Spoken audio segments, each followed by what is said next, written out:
Hello, कैसे हैं आप लोग। तो आज मैं अपने वीडियो में दिखाने वाली हूँ असम में स्पेशली मेरे घर में राइस हार्वेस्टिंग होने के बाद धान का दाना जो है उसको कैसे निकालते हैं। पुराने ज़माने में जैसे हमारे दादा दादी नानी नाना के ज़माने में बैल को ऐसे घुमा घुमा के धान का दाना निकालते थे, लेकिन अब वो प्रोसेस जो है अलग हो गया है। अभी लोग इतना ज़्यादा मेहनत खुद से नहीं करते हैं और उसमें ओल्ड वाले मेथड जो थे उसमें ज़्यादा टाइम कंज्यूमिंग भी था, ज़्यादा टाइम लगता था और मैन पावर की भी ज़्यादा ज़रूरत होती थी। लेकिन अब जो हो गया सब मॉडर्नाइजेशन हो गया है, तो अब मशीन से ही सब कुछ हो जाता है और विद इन 1 and 2 आवर में ये कंप्लीट हो जाता है। तो देखिए आप पूरा कैसे कैसे होता है।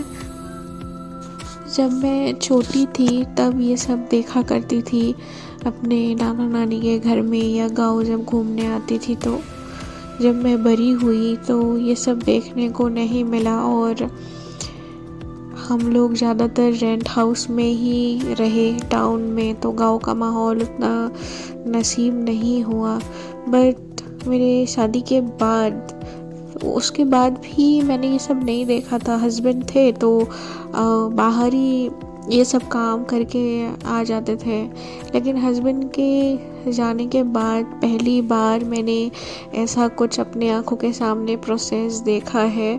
और जितना मैंने सब देखा है, जितना मैंने जाना है, तो मुझे ये महसूस हुआ जो पढ़ाई मैं करती थी, जैसे फार्मर्स के बारे में पढ़ती थी, फार्मर्स का दुख दर्द तकलीफ़ उनका लॉस, तो वो सारे कुछ मुझे महसूस हुआ ये सब कुछ सामने देख के। सच में ही फार्मर्स जो होते हैं वो बहुत ही ज़्यादा मेहनत करते हैं। अगर फार्मर्स नहीं होते तो हम कैसे ही खाना खाते, कैसे ही हम जीते, सोच के ही बहुत ही ज़्यादा डर लगता है, एकदम अजीब लगता है। और ये विलेज लाइफ जो है वो जब तक हम अपने आँखों से नहीं देखते, खुद महसूस नहीं करते, तब तक हमें पता नहीं चलता है। भले इस लाइफ में, विलेज लाइफ में, एग्रीकल्चरल लाइफ में भले मेहनत है, लेकिन बहुत ही ज़्यादा सुकून भी है। क्योंकि जैसे टाउन में हम रहते थे तो दुकान से हम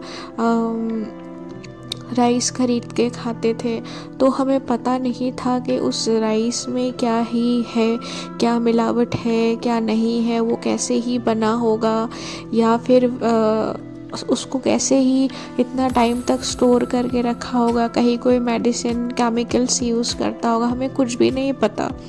लेकिन जब खुद हमने कल्टीवेट किया है और जो हमारे आँखों के सामने हार्वेस्टिंग हुआ, कल्टीवेशन हुआ, फिर धान निकला, फिर उससे हमने राइस मिल में ले गए हम और वहाँ से चावल निकला। तो ये पूरा प्रोसेस जब हम देखते हैं तो हमें पता लगता है और हम डायरेक्ट खाना खा पाते हैं अच्छे राइस से।